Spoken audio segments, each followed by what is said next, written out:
भाइयों और भाइयों की बहनों, this is not a average entrepreneurship YouTube channel. जो हम बोलने वाले हैं उससे आप ऑफेंड हो सकते हैं और बवाल भी हो सकता है। तो आगे बढ़ने से पहले ईयरफोन या हेडफोन लगा लो, वरना फालतू में चार लोगों के बीच में इज्जत का फालूदा हो जाएगा। इस चैनल पर आपको बिजनेस, बकचोदी और ह्यूमर तीनों मिलेंगे। तो अगर बिजनेस का ज्ञान नहीं चाहिए तो बकचोदी और ह्यूमर के लिए ही रुक जाओ।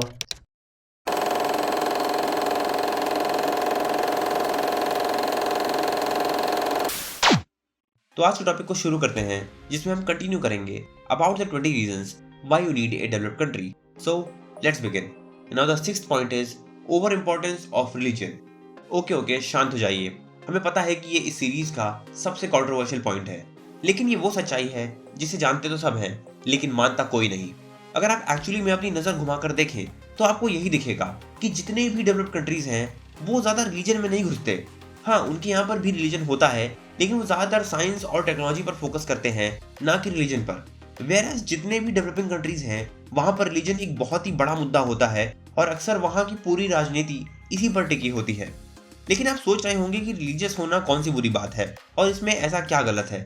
रिलीजन में कोई बुराई नहीं है, लेकिन जब भी किसी चीज को जरूरत से ज्यादा इंपॉर्टेंस दी जाती है और हर चीज को उसी से रिलेट करके देखा जाता है, तब वहां पर मामला खराब हो जाता है। इस पॉइंट को यहीं पर रैप करते हुए हम बस इतना ही कहेंगे कि डेवलप्ड कंट्री में भी रिलीजन होता है, लेकिन वहां पर रिलीजन को उतनी ही इंपॉर्टेंस मिलती है जितनी उसे खुद जरूरत होती है। यहाँ पर हम किसी एक रिलीजन को टारगेट नहीं कर रहे हैं, क्योंकि हाथ चाहे चाय से जले या खीर से, दर्द दोनों में ही होता है। इसीलिए ज्यादा अपने दिमाग के घोड़ों को दौड़ाने की कोशिश ना करें। Now the seventh point is law and order. Developed countries में लॉ और ऑर्डर को बहुत ज्यादा इंपॉर्टेंस मिलती है, और अगर कभी कोई लॉ को तोड़ने की कोशिश करता है तो फिर वहां की पुलिस उसके लॉ डे लगा देती है। इसका सबसे प्राइम एग्जांपल है जॉर्ज फ्लॉयड, जिनका ब्रूटल मर्डर हुआ था by a police officer named Derek Chauvin. मतलब रक्षक खुद ही भक्षक बन गया। लेकिन जैसे ही ये हुआ, पूरे कंट्री ने इसके खिलाफ आवाज उठाई, और क्योंकि वो एक डेवलप्ड कंट्री था, फाइनली एक्शन लिया गया और उस पुलिस ऑफिसर को जेल हुई for 22.5 years just after 13 months of the murder. और वहीं डेवलपिंग कंट्रीज में 13 महीने तो छोड़ो, कहो 13 साल में भी कुछ ना हो।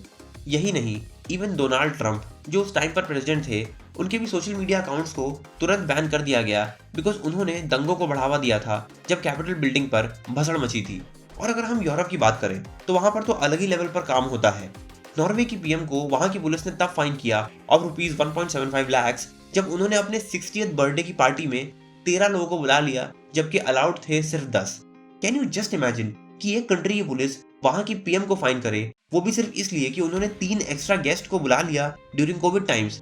और मजे की बात तो ये है कि पुलिस का कहना था कि अगर कोई और नॉर्मल आदमी होता तो हम उसे छोड़ देते, लेकिन क्योंकि ये पीएम महोदया थी और इनको एक एग्जाम्पल सेट करना चाहिए था, लेकिन इन्होंने ही रूल्स तोड़े, तो फिर हमने खुद ही एक एग्जाम्पल सेट किया उन पे फाइन लगा के। इसका सीधा मतलब है कि कानून को इससे कदुआ फर्क नहीं पड़ता कि आप पुलिस में हो, वहां के प्रेसिडेंट हो या फिर वहां के पीएम हो। अगर आपने गलत किया तो आपकी भी कायदे से गांड तोड़ी जाएगी और आपको भी सजा भुगतनी पड़ेगी। वहीं दूसरी तरफ डेवलपिंग कंट्रीज में लॉ एंड ऑर्डर सिर्फ नाम का होता है। जनता के लिए अलग रूल्स होते हैं और बड़े लोगों के लिए अलग। अगर एक बड़ा आदमी मर्डर, रेप या कोई बड़ा स्कैम भी क्यों ना कर ले, वो साफ बचकर निकल जाता है। लेकिन अगर आपने अपनी गाड़ी पर हेलमेट नहीं पहना, कार में सीट बेल्ट नहीं लगाई या फिर आपने अपनी बाइक पर ट्रिपलिंग करी, तो फिर आपको कानून के लंबे लंबे हाथों से कोई नहीं बचा सकता।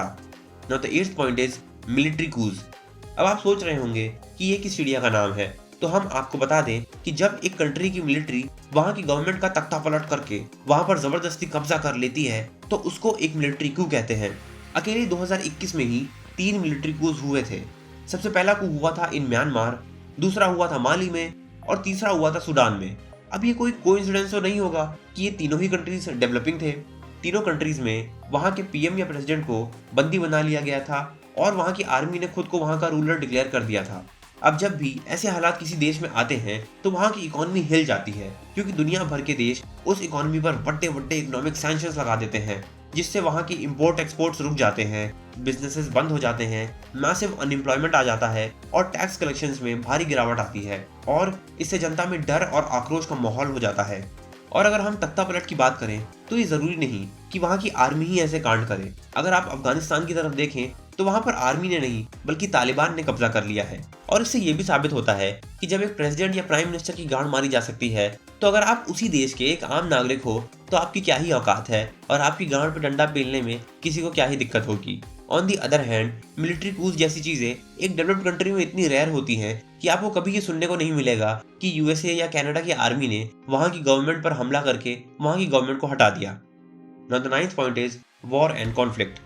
जैसा कि हमने 7th पॉइंट में बताया था कि कैसे एक डेवलपिंग कंट्री का नियम कानून एकदम ढीला ढाला होता है, जिससे वहां पर स्मगलिंग, किडनैपिंग्स, स्लेवरी और पता नहीं क्या क्या बहुत आराम से चलता रहता है।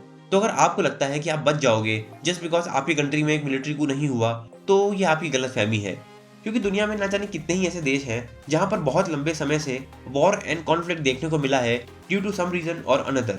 और जब भी ऐसा होता है कि वायलेंस बहुत लंबे समय से चला जा रहा है तो वहां के लोगों का बचपन से लेकर जवानी और फिर जवानी से लेकर बुढ़ापा सब इसी की वजह से बर्बाद हो जाता है।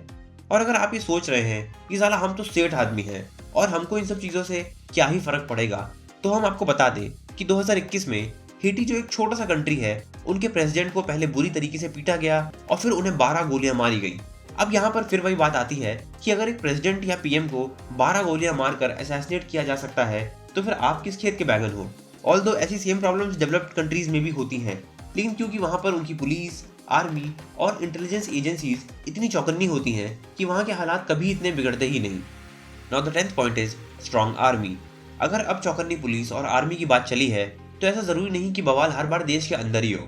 कभी कभी आपके पड़ोसी देश भी आप पर चढ़ाई करने की कोशिश कर सकते हैं और यहाँ पर आपको बचाती है एक स्ट्रॉन्ग आर्मी, जो कि जाहिर सी बात है कि वो एक डेवलप्ड कंट्री में ही होती है।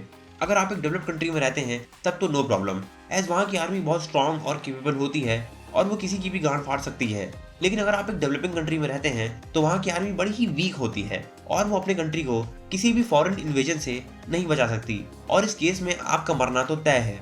इनफैक्ट 2021 में 2 ऐसे इंसिडेंट्स हुए जहां पर जो कमजोर कंट्रीज थे उनकी आर्मी अपने सिटीजन्स को बचा ही नहीं पाई और वहां के कई लोग बेवजह मारे गए।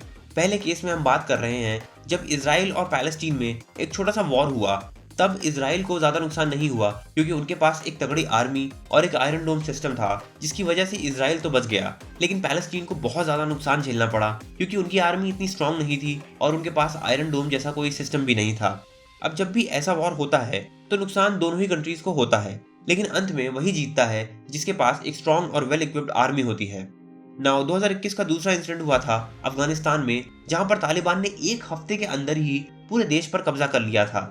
वैसे तो उनकी आर्मी में 3 लाख सोल्जर्स थे जो तालिबान के मुकाबले कहीं ज्यादा थे, लेकिन जैसे ही अमेरिका ने अपना हाथ खींचा वैसे ही वहां की आर्मी ने तालिबान के सामने घुटने टेक दिए। तो पहले केस में वहां की आर्मी अपने देश को नहीं बचा पाई और दूसरे केस में वहां की आर्मी वहां पर तख्ता पलट होने से नहीं रोक पाई।